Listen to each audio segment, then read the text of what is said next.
Céline Rex, bonjour, vous êtes directrice de l'IHEDREA, une école de droit rural et de gestion agroalimentaire.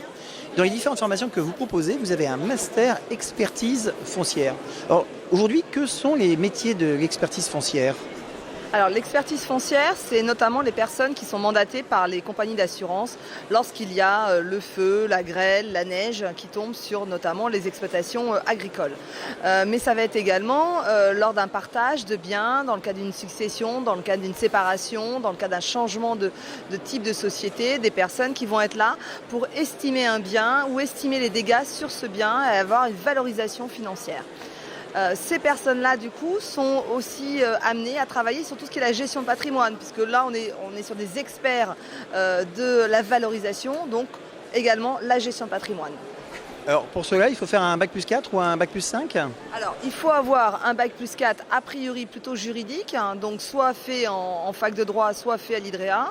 Et puis ensuite, une spécialisation donc sur la 5e année. C'est un master qui est fait en partenariat avec l'Université d'Amiens, donc un master 2 qui permet ensuite l'ouverture vers les métiers du droit, donc tels que les métiers d'avocat. Alors donc c'est une formation qui dure 1 an, puisque vous dites qu'elle est en partenariat avec Amiens. Elle se déroule à Paris chez vous ou à Amiens ? Elle se déroule uniquement à Paris, 1 semaine de cours, 2 semaines en entreprise, avec un diplôme qui est co-délivré par Amiens et Paris. Alors donc, si ça se déroule aussi en entreprise, c'est une formation en alternance. Est-ce que ça n'est pas un peu compliqué de trouver une entreprise en alternance qui va vous accueillir ?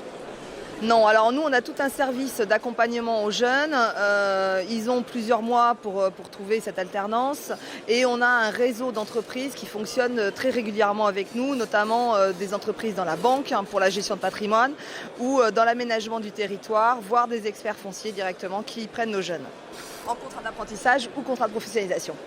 Alors, encore 2 petites questions. La première, quels sont vos critères de recrutement ? Qu'est-ce que vous demandez comme diplôme ou comme compétences ? Et quelles sont les épreuves ? Est-ce que c'est juste sur dossier ?